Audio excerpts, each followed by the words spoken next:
Peter Greste, thanks for joining us. Thanks for having me. What's your main concern about the situation facing the journalists in Malaysia?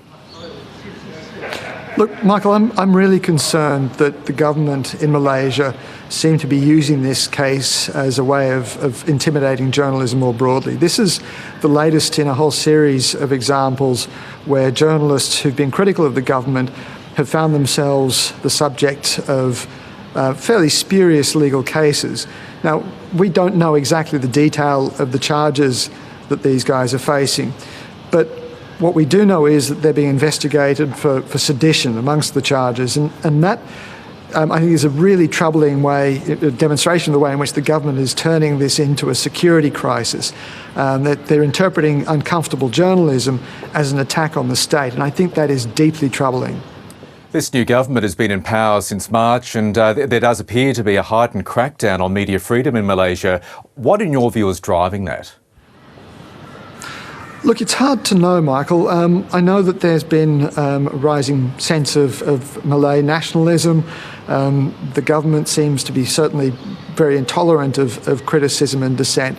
But whatever it's driving it, I think the really key message is that this is undermining the stability of Malaysian democracy. We know that a free press is one of the cornerstones of democracy. It's the way in which societies work out public debates, it's the way that they come to conclusions, and it's the way in which democratic societies keep government to account. So when you see the media being attacked in this way, particularly when it deals with national security, when they're being accused of sedition, of effectively trying to destabilise the state, that's when you know that the democratic system itself is coming under attack. And finally, what more could or should the Australian government be doing, Peter, to help these journalists?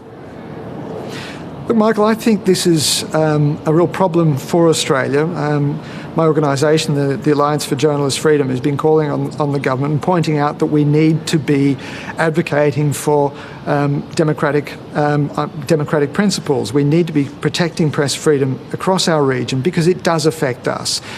If we see democracies unravel across the region, we know that instability soon follows, and that is not in Australia's interests. So we need the government to be stepping up, to be calling this out, to be emphasising that press freedom is essential across the region, and that if the government has problems with the journalism, then there are more appropriate ways of dealing with it, not accusing the journalists involved of trying to undermine the state, of being seditious in their reporting. Peter Greste, thanks for your time. It's a pleasure. Hi, I'm Lee Sales. Thanks for watching this story.